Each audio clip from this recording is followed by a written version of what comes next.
Hello, ladies and gentlemen, boys and girls around the world. I'm gonna make a video right about now, about the post, or this is a post, overview of Raw the 25th anniversary show of Raw. I'm a little tired because I didn't get much sleep last night, and I have to do homework tonight. Oh man, college. Oh man, the collegiates. It's who I am. Okay. Anyways, besides the weird pronunciations and enunciations and cadence, I'm just gonna overview what happened Raw and give my opinion on it. It's gonna be a quick, hopefully quick, just audio, not really a video. I just put a picture, I don't know, a graphic, an image in the background. But basically, I think I feel how most people feel, at least what I've seen online, how people have felt. Now, there is somewhat of a split opinion on how this show went in a sense. People either really enjoyed it or people found it lackluster. It's probably, and you have people that hated on it, but usually the people that hated on it are just expressing their negatives a little bit more so than their positives. But I feel like now, and the bottom line is, people felt like this show was going to be something more special than it really was, if that was misinformation or not. But I can side with those people who thought it was lackluster, and I can give you some reasons why. People saying, and you'll hear them, people calling the people that thought it was really good drones. I wouldn't disagree to some extent, but it's their opinion. I'm not gonna ignore their opinion, but I will give mine, and hopefully, I don't want to make them not have fun. They've already had fun, right? If they enjoyed it, but just to give a light so the situation doesn't happen again for the majority of people, if my voice even reaches that many people. But basically, from what I'm seeing, there was actually just was it 5 matches that happened? We had the fatal 4, or the 4v4, Sasha Banks, Bayley, Mickie James, and Asuka versus Mandy Rose, Sonya Deville, Nia Jax, and Alicia Fox. And the babyfaces won. Asuka, hinted at the Rumble. Look, I won. It was also the Miz versus Roman Reigns. Roman Reigns loses. Intercontinental Championship goes to the Miz. Great job. Now Roman might have more of a chance to win the Royal Rumble. We fucked up. We also had Bray Wyatt burying Matt Hardy. Not really, but the gimmick just started and he lost straight up. Great job. Also, we have Titus Worldwide and Dana Brooke versus Heath Slater and Rhino. The Dudleys came out to waste time and waste dimes. And then at the end, we technically had Gallows and Anderson versus the Revival, and Gallows and Anderson won, and thus set off the burial of the Revival. Now, those are just the matches. Going through that real quick, because that's literally all there was in a 3-hour show, was 5 matches, and a couple of those matches didn't actually even have a normal finish, and one of the matches was super, super short. And every match, everything in this show is just commercial broken down. And I understand there's commercials, but Jesus, I'll just say right now so don't forget, because I'm actually pretty tired. I'm pretty sure I'll forget. Is when at the end, when they brought Scott Hall out, and then you just have a cutaway when his music was playing. It's like, oh my God. And the commercials felt like they lasted for 3 minutes. And the people I'll get to the Manhattan Center in a little bit. Let me just go into the beginning. So the beginning, you had Stone Cold come out and Stunner, the Vince and Shane, which was awesome. This was right after they gave, like a joke to Vince to make him back to that evil mode or heel mode. They made him become heel because they gave him Shane and Stephanie, their commemorative, gift to him was a plaque. And he was like, a plaque. And then he was like, the plaque is what's in y'all's teeth, or, saying it to the crowd. So basically, he became heel. He said, I don't owe anybody anything. There's not anyone who I owe anything to. And then Stone Cold came out because he kind of owes everything to Stone Cold for the Attitude Era and, the hottest era in WWE. Then, Stone Cold, and keep in mind, Stone Cold old. People are like, someone said, or people are, I think they're joking around like Stone Cold give him the strap. I think you're going on nostalgia a little too much. If you saw his kicks, Jesus Christ, they were in slow motion, dude. They were in slow motion. They were like he drank 40 beers and then injected that shit that you would give to an elephant to tranquilize it, dude. Like, I swear, like, he was slow as fuck. But like, I mean, it wasn't that bad, but like, it was pretty just like, and he didn't talk. It was like, dude, what? Like, you should let Stone Cold talk. And either way, not a big deal. I'm not going to go through everything. I mean, there was fun. I mean, it was really cool. I love seeing MVP. It was cool seeing Christian. It was cool seeing Jeff Hardy, even though MVP didn't get that much of a pop. It was a lot of nostalgia. And I don't know if the other nostalgia events when I was younger felt like they were put together better, but this one felt like everything was a little jagged. You had like random people. MVP isn't random to me because I know I grew up with that kind of that era to an extent. Yeah, I did. And I felt like that he was a little randomly pushed inside with the APA segment. and I feel like I didn't really care. The Ted DiBiase thing was badass. I didn't even grow up with that, so I'm not like, you know, being biased. It just came off really weird. Jeff obviously had to be on the show, but so did other people that had to be on the show, and they weren't there, so it wasn't like it was too necessary, especially since the way Jeff is. He was just kind of smiling and, you know, gets a huge pop, doesn't give a shit, and is just kind of in the background laughing, being like, who the fuck are these people? Like, not really saying that because, you know, his mentality is more calming, but I mean, like, what the fuck? And then the pancake thing, and then, you know, the New Day kind of making everybody that was older to be like, what the fuck is this? It's whatever. It's not a big deal. It was cool, nostalgia moment. It was awesome. I wish I got to see MVP, you know, come out, though. That would have been way cooler. I don't know why they didn't set up any matches with them. And then they had these weird ideas of just letting people come out. I mean, it was cool, though. I liked it. It wasn't what everybody was expecting, but I did like how they, you know, just brought out people. They're like some of the famous women. They didn't have Lita, which was weird, but they had Trish, Tori Wilson, Kelly, my favorite, Kelly, yo, what's up? Whatever. They had Nikki Bella and Brie Bella. I don't give a shit about them. Not 5. So, and one of the other things was they had SmackDown stars come in. So besides the New Day, who were like literally almost there for no reason besides the pancake bit, which I don't think it's that over, to be quite honest with you. You had Charlotte come with Ric Flair, which was badass. You know, Charlotte's going to hold the title tomorrow, WrestleMania, the post-Raw, until she just hangs up her boots. Will she give up that damn title? And I was like, okay, that's pretty cool. And then you had AJ come, you know, AJ and Charlotte, the king and queen of SmackDown Live. AJ comes and he does like the Hulk Hogan or 80s impression. He goes, listen here, brother. And you know, my boy AJ Styles already has the strap. Give him the strap. He's making all the dimes. Do you understand it, bro? You understand it. Get a clue. Get a fucking clue. Who the fuck? Even though it looks like a vanilla midget. Either way. Excuse me. Either way. Pretty cool. Whatever. You know, fuck that. Gene Okerlund came in with AJ in the segment. That was dope as hell. I really enjoyed that. Also, let's reverse a little bit. We also had the segment where the managers came out. When Eric Bischoff came out, that was so cool. But I wish he could talk. It was just like they were there almost for no reason. And I felt like they were going to do that. When you started seeing all the people they were announcing, I felt like they were just going to be there for random. They also had the segment with the Kurt Angle, you know, before they came, the managers came out, which was only really set up to have, you know, Eric Bischoff's music play. People boo Laurinaitis. People cheer for William Regal to get the NXT pop. Daniel Bryan coming out. Then they can like go over to like, oh look, Miz still hates him. We keep up with storyline when you really don't.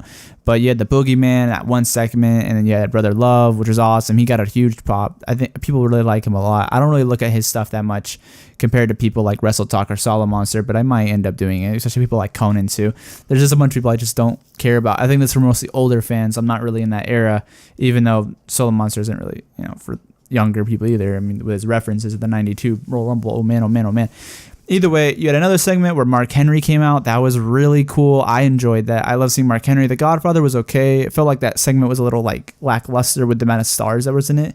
Not saying that Mark Henry didn't deserve a spot, but it was just kind of like, it felt a little random, but it was really cool. It felt like if there was more little segments like that, it could have made up for it. But there was only the APA segments and then that one thing and then the general manager thing, really. I mean, it wasn't like they were able to write in stories or segments with every superstar. They obviously had just segments where they came out, and we've already went over that, the general manager and the women, but it's not a big deal. Trish Stratus also had a huge pop. Don't forget that. She was probably the main person there for the women, or for the legendary women, I would say, and Jacqueline too. But what was it? So Mark Henry comes out.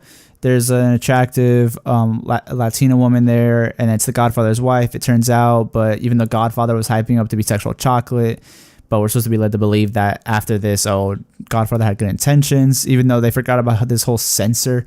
Wasn't he in the censor thing? Where the fuck? Where's that? Like, you know, the fuck happened there? Like that just disconnected, I guess, storyline wise, whatever. I'm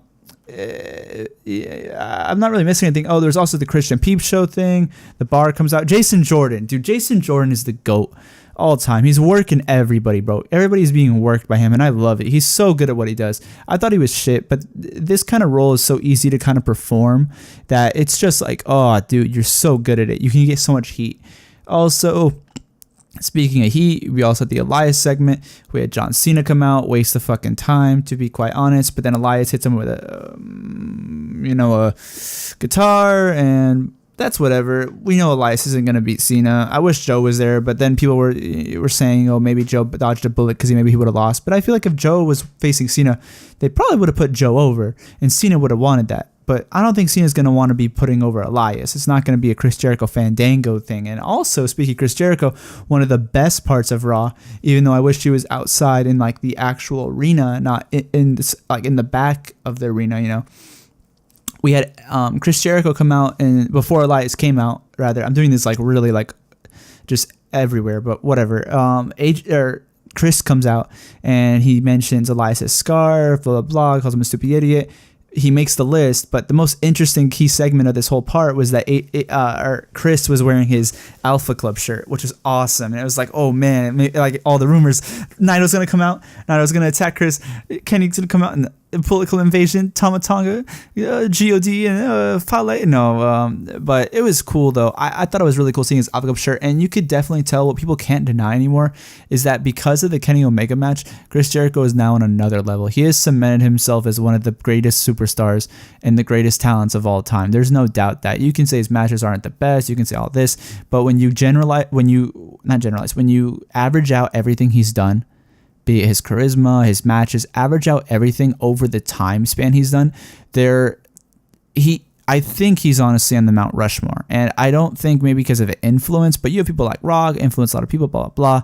But if you're talking about someone who's been a supporter of wrestling, I guess you could say a lot of people inspired to become wrestlers because of Rock and Hulk Hogan. If you're going to go off popularity, I mean, yeah, Hulk Hogan, Stone Cold, The Rock, and Cena. I mean, easy. That's not hard. But if we're talking about people from the Western side of things that influenced a lot of people, I think Chris Jericho is way more influential than someone like John Cena. I don't think there's that many people from the indie scene being like John Cena was my inspiration. Maybe not just yet because they're too young, but who knows? All I can say is that the segments were okay, but we're pretty far into this video. I don't want to make it that long, but the biggest thing I could say that happened was how people at the Manhattan Center got kind of screwed over, and a lot of people were they had like a Mustafa Ali versus Lince Dorado like match in between, and people were chanting refund, people were chanting bullshit.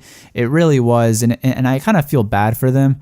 I mean, I do, but I mean, what were you expecting? But then it was kind of bullshit. See, what I was expecting, and I don't know if anybody else was expecting it. I think people were expecting them to just go back and forth like every other match. You had the Matt Hardy and Bray Wyatt match, but I mean, that was kind of boring, and people it wasn't even like a good hot match. I mean, the Bray thing was cool, seeing him in that thing. I mean, I guess the idea was that like, oh, those are two kind of people that would be characters back in that Raw era. But the issue is that it doesn't translate over to the new audience either, and the way you've built them in past times, it just didn't work out. And also, they just didn't they didn't set it up properly. Like, I thought they were going to do more of a NFL Red Zone type idea, where they have like the last parts of the match at least. So they would be cutting back and forth. You have commercial breaks, maybe keep continuity. You just like, you start in the Barclays Center, commercial happens, you start back in the Barclays Center because you don't want to just end up back in a different like area that kind of like throws people off. So you come back to the Barclays and you're like, oh, let's look up what's happening in the Manhattan Center. Oh, look at this, and give them like a couple of minutes and just have like a 20-minute match. And then every 7 minutes or so you cut back, and then you cut back between the final segments. So you have one match going about 25 minutes, one match going 20 minutes or something like, if you were, I mean, maybe a little less than that, but one match going 18 minutes, one match going 15 minutes.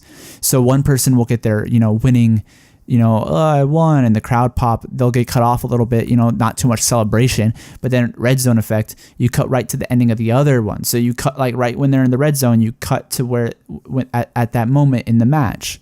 Like it wasn't that hard of a concept, and especially Vince going into the football shit, it's kind of like, dude, are you fucking blind? Like I don't know, and you threw a lot of people off. And the reason I can talk shit about that, and there's two things that I can say about people who thought this was a perfect show. Either you're selfish, and I don't say it's in a bad way, but by definition, you're selfish and you did not pay attention to, or you just are in a position where you don't have to care about wasting money, like the people in the Manhattan Center. Or two, you're tone deaf and had no recognition of what the fuck was going on, or no awareness of what the fuck was going on with the Manhattan Center people getting fucked over. It was a little bullshit. I wasn't even there. I'm in Texas, bro. Like, I'm not even all, you'll hear with the y'all. Like, I'm not even over there in New York. But dude, give me a break. That was some bullshit. If you really think about it, imagine if you were there, the crowd's smaller. Who knows what the air conditioning? Yeah, I'm just saying, like, a lot of things can come into like a play where people psychologically are kind of pissed off. So, well, like whatever at that point. But the biggest thing and the culprit of this this is like evident when Shawn and Triple H come out to a okay pop. They all have the DX glow sticks. I'm pretty sure like right before they had like 50 minutes to do it because they weren't doing shit in between. They were like, hey, hold up the glow sticks. They probably gave the kid the fucking hockey DX jersey too. At that point, they had so much damn time. They probably stitched it that right then and there. Jesus, it was horrible, I guess, for them. And whatever. So they come out, and the biggest thing that they shouldn't have done is that cheap plug gimmick that the Young Bucks stole from DX. Like, the Young Bucks stole everything from them. The Young Cucks. Oh man, the jokes. They basically did the whole bit of just the cheap plug. You know, Shawn comes out or he says a lot of things. It's funny. People are laughing. It's like, oh, this segment might be okay. And then Shawn says, you know, the WWE Network $10.99. And not that people hate the WWE Network. I'm pretty sure everybody in the Manhattan Center at the very least, or at least the majority of them, is probably subscribed to the WWE Network, especially for their nostalgic trips, blah, blah, blah, blah, blah. Maybe they have VH tapes. Maybe they don't even give a shit about the fucking, maybe some people there were just like, oh shit, the Manhattan Center, I'm just going to go live out my dream. Nostalgia, they'll have matches. It'll be awesome. I don't have to go to the Barclays. I can be right back in time. I haven't subscribed to the WWE Network. I haven't watched it in forever. I just want to see old time stuff. They show up, a fan that could be rekindled, and you fucked them over. And then when Shawn said the $10.99 thing, you just hit a crowd with a joke that is an ironic joke, because you're not supposed to kind of like just say pay for this, but you did it to a crowd who's already aware of them getting bullshitted economic wise or money wise. You know, that was a horrible, horrible thing. Shouldn't have gone through with it. Whatever. I mean, I guess it segued, and I guess he didn't think of anything on the spot to instead of that to do that bit, but oh my God, it was bad. And they booed, and then Triple H had to save this segment. Triple H saved that segment. He had a really good promo. People give no credit to Triple H. He saved the fuck out of this, and he tried his ass off. I don't know if he pre-planned this, but he gave a lot of heart in it, as much as he could have, and he really understood the crowd, and like, it came off that too. I really am happy for all the fans who wanted to see the Manhattan Center rekindled, you know, see it back up in its full glory, see it in a modern era, so you can see the high definition, get those memories back, get those goosebumps. But it was killed, and they shouldn't have done it. They should have just stayed in the Barclays Center. It was a little too much, and they didn't handle it properly. They didn't do the NFL Red Zone. I mean, I'm not saying that would be perfect. Maybe it's some error they couldn't do. They couldn't like time everything perfectly, but it wasn't like their execution here was perfect, and it really wasn't. And people saying that it didn't falter, they don't know what they're talking about, to be quite honest, or they're just not aware of it, and that's not necessarily their fault. But a lot of people were aware of it, so you can take your opinion with that one. If like the majority of people are saying it's shit, like, okay. So whatever. Now my favorite part of this whole thing, maybe not my favorite part of the whole event. Oh, also I forgot about this. I'm sorry. I'm gonna mention this. I know a lot of people are listening right now, but I don't care. I have to mention this, and I forgot about it. That's how shit it was. The Undertaker segment was the opinion here, or just horror. Hot take. The Undertaker promo was the stupidest waste of time in my fucking life. Not only, and I'll get to another waste of time. Actually, the biggest waste of time is going to come in a little bit, but one of the biggest waste of time was the fucking Undertaker promo. What the fuck was that, dude? Literally, he comprised his most general, here's my gimmick promos, put it all together into a short promo, and just said it. I've done this, I've done that. The John Cena didn't even reference it. I'm guessing he's gonna have a match. Is it gonna be the Royal Rumble? They're gonna like show that. Like, he just said, I did this, I did that, and then rest in peace. And what the fuck was that? Was that a nostalgia trip? Didn't he wear a wig or some shit? What the fuck was that? And not only was that okay for the beginning, God forbid they did it at the end, because the crowd would have actually hated it. Instead, they liked it because they expected the Manhattan Center to go over and them actually have good matches and shit, not be fucked over. But this was before. This was like the innocent child getting beaten, and they didn't know.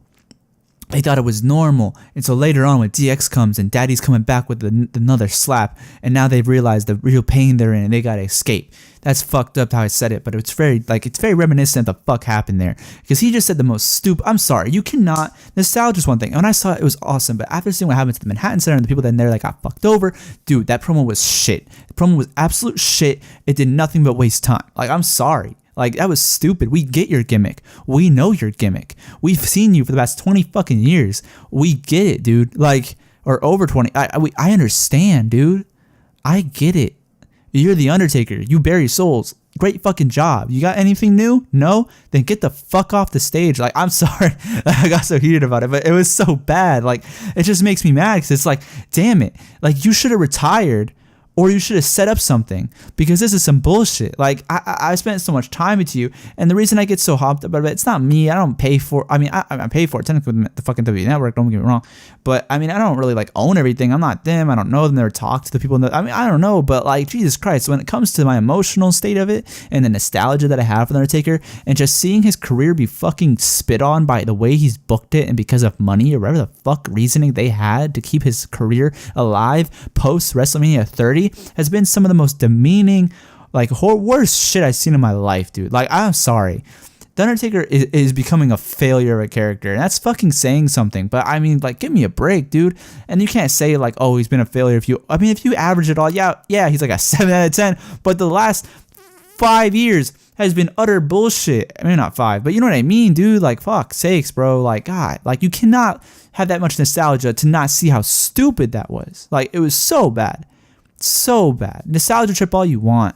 That's what it should have been. But bro, he can barely walk, bro. Like, let's be clear. Like, anyways, let's move on. Let me actually end on a good note. So let me go to the next waste of time, since I'm already on this heated energy. I know it's going long. Fuck it. I don't give a shit. No one's gonna watch this shit anyway.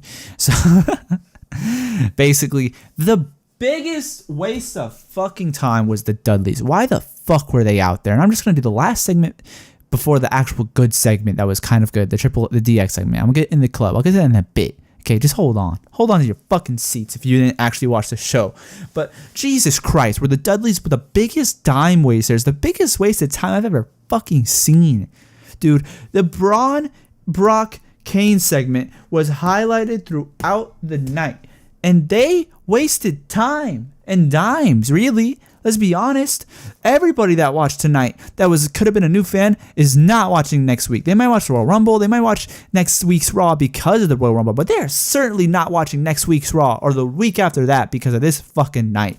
The Dudleys were the biggest waste of time. And I'll say this, why is the biggest waste of time? Because they wasted like 5 minutes on the clock, right? And then you had the Kane Braun Brock segment go overtime. And they were trying to give the illusion that we have so much content, which they did have so much content. They did have so much content, but they wasted it. They did not execute it properly. The Dudleys wasting time for a table spot. They already were buried before they came over here. So it wasn't like there was that hype. You just got to see a table. And because they're so old, it wasn't even a good table bump. It was just stupid bullshit, dude. Like, I'm sorry. Like, it really was. Let's be honest. And like, let's be even more clear. The Braun and Brock thing, fuck Kane, be honest, but like, fucking go back to Tennessee, dude. Like, I don't give a shit, bro. Like, god damn, bro. Like, anyways, they like 15 minutes over. You could have gone 5 minutes over if you didn't do the Dudley shit. It was such a waste of time, dude. Such a fucking waste. And you could have actually expanded upon. You could have actually gone over past that and had the Braun brawl be even more ruthless, be even more aggressive, be the Attitude Era. This is a nostalgic night, not a fucking just here's the Royal Rumble preview and here's nostalgia. It should have been here's a fucking tribute, bro. We're gonna fucking go all out. Fuck it, get blood. Who gives a shit, bro?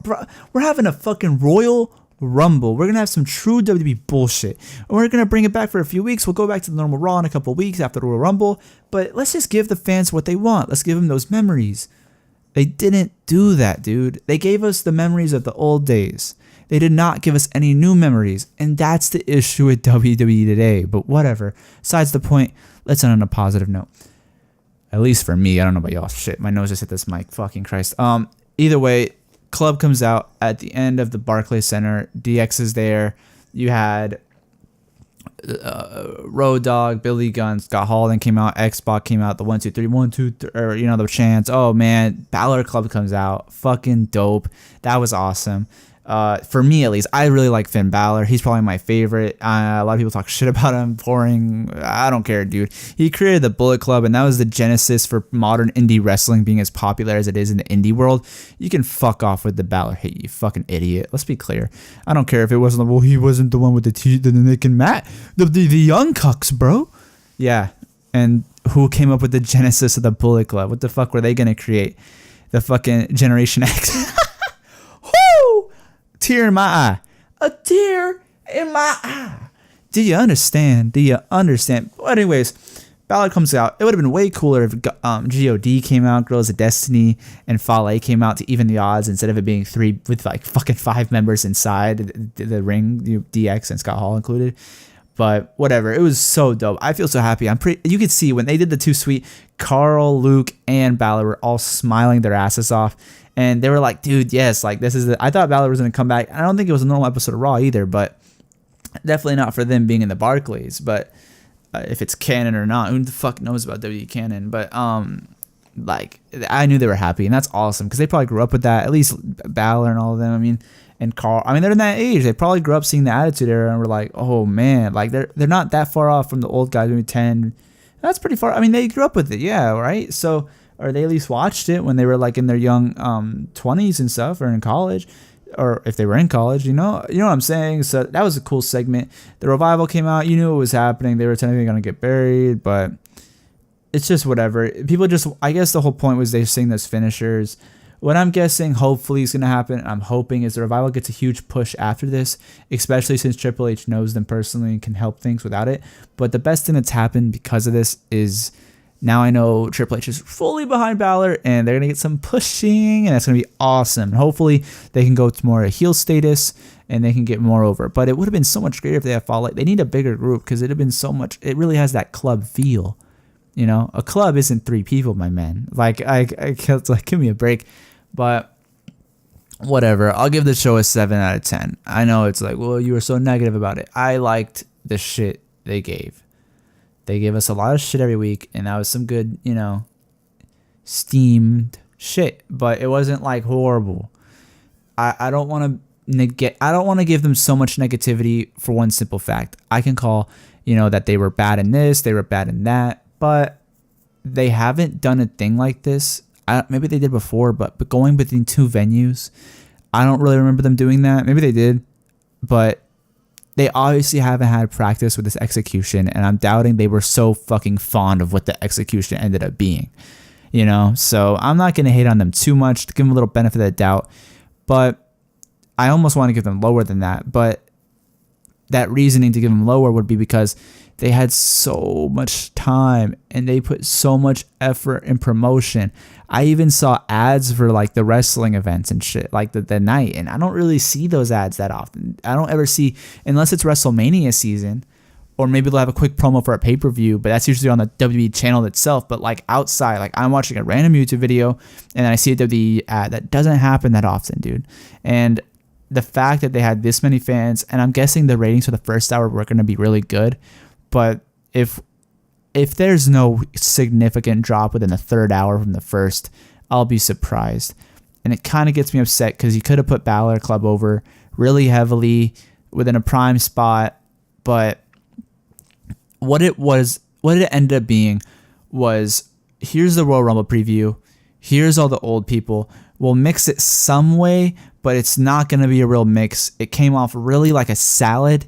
It came off like where there's you can tell where everything is placed. It wasn't blended, and that is an understatement of saying it wasn't blended for the production value.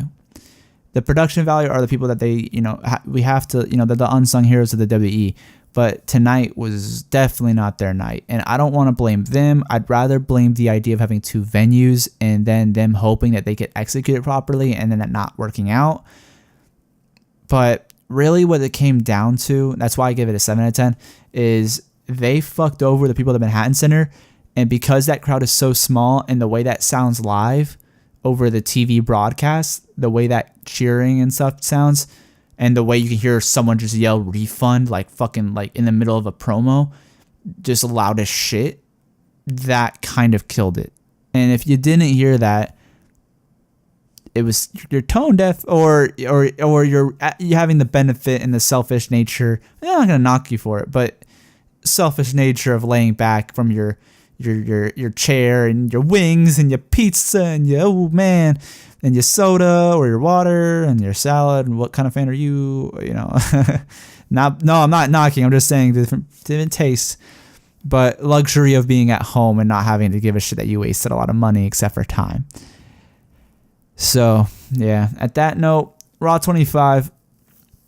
Am I excited about the Royal Rumble? Yeah, I actually am.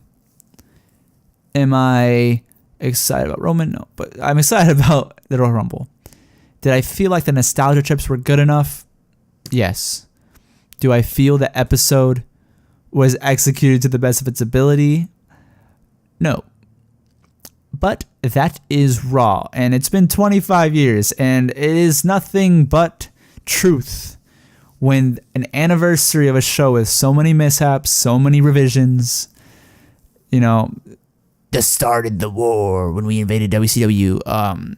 With all of that, it makes perfect sense why this didn't come out correctly. If you want to do a higher power bullshit, it makes perfect sense why this didn't come out perfectly, and no one would have let it happen perfectly. And it was a bow on top of the Raw show that we've been watching for a long time. So I'm gonna go. I'm hoping they gain some new fans. I'm hoping all of that, and I'm hoping the Royal Rumble's good, and hopefully I can get a Royal Rumble review as well. But I think I will, because the Royal Rumble I'm very excited for, and I think also a key moment that's not gonna fuck up my liking for WWE is because the Royal Rumble's so close, and the Royal Rumble entices me so much that I don't care that this was that bad. So, whatever. This is it. This is the end of the video. It's been like over a lot of minutes, and I said I was going to end it in a couple minutes, and it did not happen. But that's what happens when you review a show that's 3 fucking hours. So I'm going to go, and I'll see you in the next one. Oh, man. Oh, man. Oh, man.